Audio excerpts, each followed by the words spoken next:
I guess nobody in the room knows who Emrays are because we're completely brand new. So just to give you some kind of context around that, I've spent all my life, I think, working with customer experience and customer emotions. So just a quick background of me. I've been in IKEA, both in Europe and in Japan, leading the team over in Japan. I've been in Nokia as VP of Customer and Marketing worldwide. I've been in Nike. I was the GM of Nike Town London when we opened Nike Town. I set up Nike's franchise business right across Europe. And more recently with Apple over in Cupertino, heading up Apple's global reseller program worldwide. So you can imagine with these brands, I've spent a lot of time thinking about consumers and the emotions that are actually involved. So what does Emrays do? Emrays, we're calculating emotions, especially when it comes to the online. In fact, it's almost exclusively the online side. And I'll go through a little bit why that is and why we do it and how that kind of works. But it's the whole interest in actual emotions themselves. This thing's working. So, you know, why do we talk about emotions when it comes to retail and when it comes to business? Because we know that loyalty is the key thing. And loyalty, in turn, you know, is really where the profit comes from, I think, when we've been into these things. And we live in a whole emotional kind of economy, and it takes a lot more than a product to just, you know, make that emotional connection. And sometimes, I mean, the product is everything, as I know from my history with Nokia. But you know, when you go through that, the emotion at the end of the day is what gets involved, and maybe even that mobile phone place is an interesting place to just study emotion in its own. So why emotion when it comes online? Because when we're face to face, the whole human race has always been, you know, looking at emotions, looking at each other, judging how people are feeling. But when you're online, you don't see the other side. So emotions online are pretty blind. You know, you can see it through written comments, but most of what you see, you know, you don't see. You're dealing with a person behind a screen somewhere. So it's quite hard to get the emotion on there. And when it's come to emotions in these real big spaces, and this, of course, was my baby in 1999, but that was kind of easy in a way, in a space, if you do it well. You're face-to-face with customers. You've got the 360-degree kind of brand experience that you can put together. You've got a consultative environment. You're really meeting with people. You can communicate your whole offer. People can see and touch and feel and taste and smell your kind of offer in that store. They can try it on. They can try it out. Everything in retail is this kind of real instant gratification. You know, you pick it up, you take it away. And of course, there's all the social interaction you get in a retail store. And the local kind of connection, you can be part of the community, you know, and in this place, we used to go and run around Regent's Park every Tuesday with 200 people, you know, just to get connected to the audience there. So that, in a way, is kind of easy if you do it well. And you can drive your brand to enormous heights if you do it well. But you can also kill your brand if you do this badly as well, the same as you can online. So retail is so powerful because it can go either way. It can kill you as well as really help you out. So it's a great, powerful tool, but you've got to do it in the right way. Now, I was working with Capgemini last year on a few projects, and this was, you'll see something that came out from Capgemini, a future store project, and it came out that 1/3 of consumers would rather do tasks like clean dishes and do washing and things like that rather than go to retail stores. And when you got to the detail, it was 9 key markets that were there. And it was pretty similar right across the world, that people really didn't enjoy going into stores. And then when we dug it deeper into this, 48% of brands receiving a negative NPS, you know, net promoter score from this, which is pretty scary. And even more scary inside this, and this is thousands of consumers and about 500 retail execs that were involved in this. And 81% of these execs were thinking, you know, 81% thought the store experience was really, really important. But actually, it came down to only 45% of consumers that actually thought that was an important part, which was a key thing. Now, to the last presentation as well, the millennial thing was very interesting because you see on this graph here that this is down at the end. And these guys really, at -3%, you know, the stores just aren't really doing it for them. Probably happy sitting at home online and working through that way. But the store is not really exciting them. And I think when you think they're the future, and that's probably the future of retail, that's a kind of worrying thing to see into there. And so it all comes down, NPS, of course, as you know, is loyalty. It's about loyalty of customers. And this is just a worrying trend when it gets into it. Now, looking at some of the brands that are around, I love this quote from Laurent because I think it's so key to what actually happens.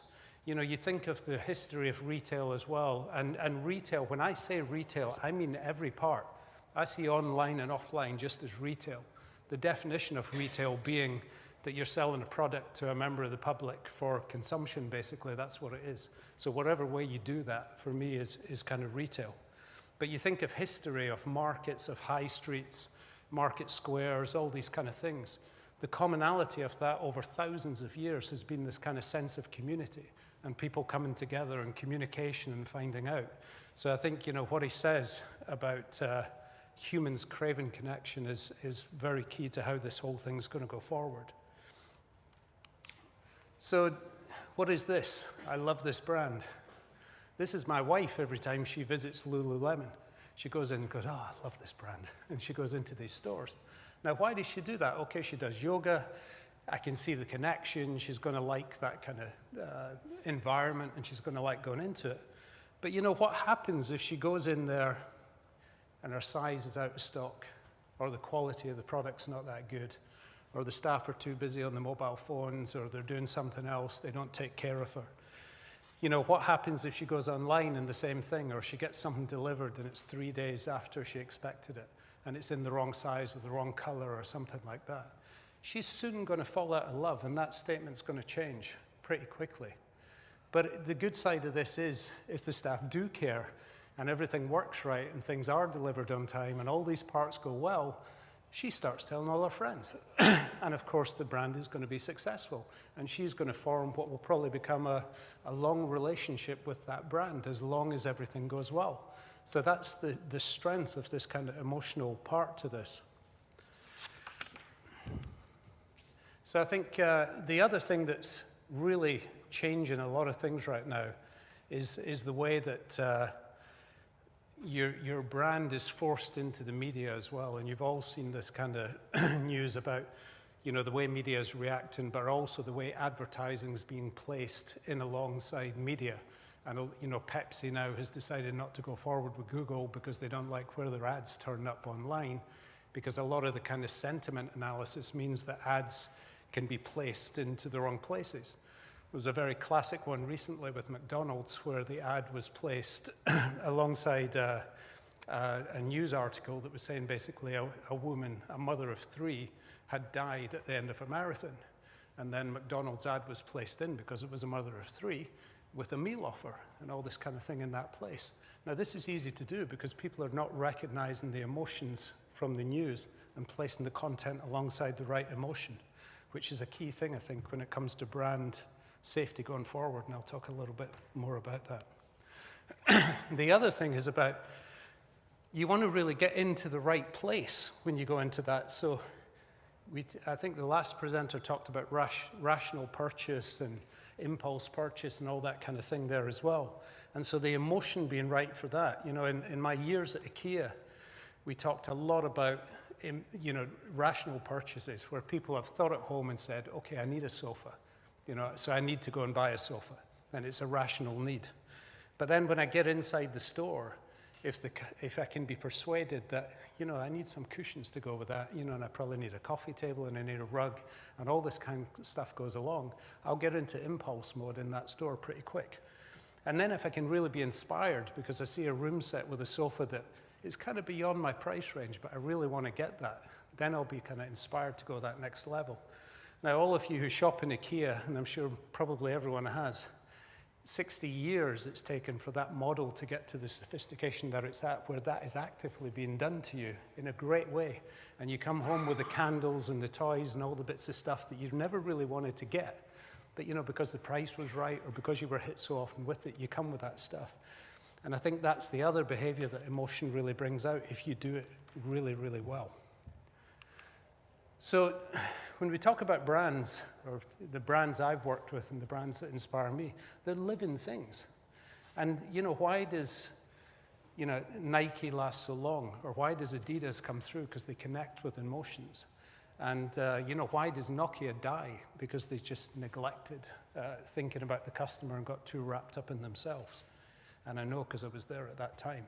But they need to breathe, they need to learn, they need to think about what they're actually doing with customers, and they need to be able to change and adapt all the time to new customers, new situations, and particularly online. And I think retail, both off and online, needs to be very self-aware of what's actually going on and reacting all the time to this. Because everything today is being judged and watched constantly. And I think you have to be so in tune with what's actually going on. It's a huge job for people to do today.